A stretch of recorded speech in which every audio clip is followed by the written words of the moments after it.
እሺ አመሰግናለሁ።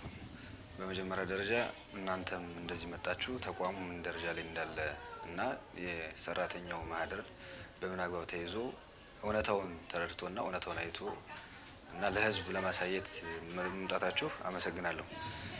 ከዚህ ውጭ በመጀመሪያ ደረጃ ምዕራብ ደንቢያ ወረዳ አስተዳደር ምክር ቤትን ማመስገን እፈልጋለሁ።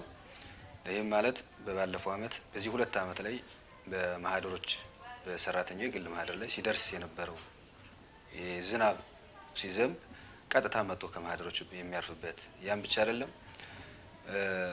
ማህደሮች እንኳን መቀመጫው ምድር ላይ ተቀምጠው ለሰራተኞች ለሪከርድና ሰራተኞች የተቸገሩበት ሂደት ነበረ።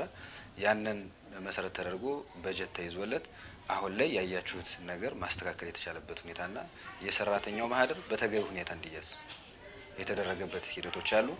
ቀጣይ ከዚህ ቀጥለን ያሰብነው ምንድነው? የመንግስት ሰራተኛውን አጠቃላይ መረጃ በተሻለ መልኩ በሶፍት ያ ማለት የመረጃ ስርዓቱን በማዘመን እሱን አዘምነን እንዳለን ተባብለን ከአመራሩ ጋርም ከጠቅላላ ሰራተኛው ጋርም በተለያዩ መድረኮች ተነጋግረን በቃ ትክክል ነው።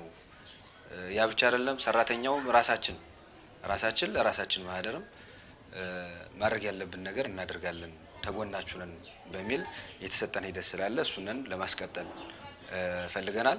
ይሄን ለማድረግ ግን ምናልባት አሁን ከኮምፒውተር ራሱን የቻለ ያስፈልጋል። ያው አስተዳደር ምክር ቤቱ በጅቶልናል። እንግዲህ ከፋይናንስ ጋር ሆነን ደግሞ ወይም ከገንዘብ ጋር ሆነን ያንን ችግር እንዲፈታ ኮምፒውተሩ በአፋጣኝ እንዲገዛ ነው። ኮምፒውተሩ በአፋጣኝ ካልተገዛ ይሄን የመረጃ ስርዓት ዲጂታላይዜሽን ለማድረግ ትንሽ ምን ቸገርበት ይኖራልና ሌሎችን ግን አዘጋጅተን መረጃዎችን በተገቢው መንገድ በሶፍት መያዝ ያለብን ነገር በእያንዳንዱ ተቋም ለይተን አስቀምጠናል። ይሄን ደግሞ ወደ ሶፍት አስገብተን ደግሞ የተሻለና ቀልጣፋ አገልግሎት ለመስጠት ማንኛውም ሰራተኛ አገልግሎት ፈልጎ ሲመጣ የተሻለ አገልግሎት እንዲሰጥ ለማድረግ እየተዘጋጀንበት ሂደት ስላለ እሱነን በቀጣይ ያው ከናንተ ጋር ሆነን ለህዝብ እናሳያቸው ነገሮች ይኖራሉና ይሄን ብቻ አይደለም ጥቅል ተቋሙ ተነበረበት አገልግሎት አሰጣጥ አሁን ላይ ተሻሽሎ ላስተማረው ማህበረሰብ በቂ የሆነ አገልግሎት እንዲያደርግ ከሰራተኛው ጋር ተግባብተን ተግባሮችን እየሰራንበት ያለ ሂደት እንዳለ እንዲታሰብ እንፈልጋለን። ምናልባት አስፈላጊ ከሆነም እንደው የተወሰነ ከዚህ ጥቅል ከሰራተኛው ጋር ተይዞ ያው ሀገራዊ ጭማሪ አለ እሱንም በዚሁ ገልጸን ሰራተኛው ኃላፊነቱን እንዲወጣ የተወሰነ ብል ደስ ይለኛል። ምናልባት የኛ ተቋም ያው ገለልተኛ ሲቪል ሰርቫንትን መገንባትና የአገልግሎት አሰጣጥ ለማሻሻል ብዙ ስራዎችን እየሰራ ያለበት ሂደት አለ።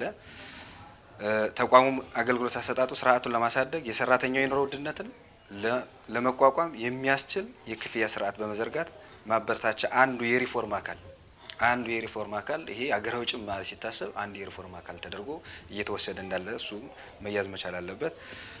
የደሞዝ ማሻሻያው ማፈጻጸሙ መመሪያው ለሚመለከታቸው አካል ጋር ግንዛቤ አድርገናል። ግንዛቤም ካደረግነ በኋላ ነው ያ ማለት ከገንዘብና ከሌሎች ከሚመለከታቸው አካል ጋር የጋራ አድርገን ለሁሉም ሰራተኛ እንዲደርስ በተፋጠነ መልኩ ጊዜ ሳይፈጅ ሌላ የተቋማት አመራሮችም እነሱ እገዛ በማድረግ ማቴሪያል እገዛ በማድረግ ይሄን አፋጥነን የሰጠንበት ሁኔታ አለ። ተቋሙ አሁን የሚፈልገው ምንድነው? ነፃና ገለልተኛ ሲቪል ሰርቫንት መገንባት ነው የሚፈልገው። ነፃና ገለልተኛ የአገልግሎት አሰጣጥን በማሳደግ የመልካም አስተዳደር ችግሮችን የሚፈታ ተቋም መፍጠር ነው ዋናው አላማው። ሌላው የሰራተኛው የኑሮ ሁኔታ በመገንዘብ መንግስት የደሞዝ ማሻሻያ ያደረገ የመንግስት ሰራተኛ በቅንነትና በታማኝነት ለማገልገል የሚያነሳሳ በመሆኑ የመንግስት ሰራተኛው ከዚህ በፊት በነበረው የአገልግሎት አሰጣጥ ችግሮች በመፍታት ማህበረሰቡን በቅንነትና በታማኝነት ማገልገል እንዳለበት ነው ማስተላለፍ የምንፈልገው።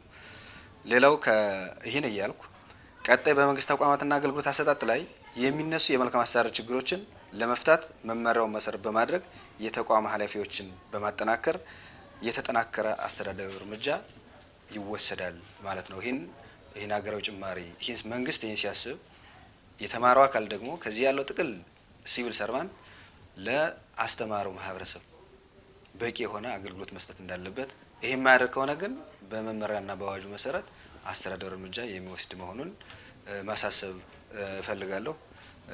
እናንተም ለሰጣችሁን እና ደግሞ እንዲህ እንድንበረታታ ደግሞ ተቋማት እያንዳንዱ ያለበትን መጥቶ እንደዚህ መለካት መልካም ነገር ነው ማለት እፈልጋለሁ። በዚህ ጨርሻለሁ። አመሰግናለሁ። እጅግ አድርገን ነው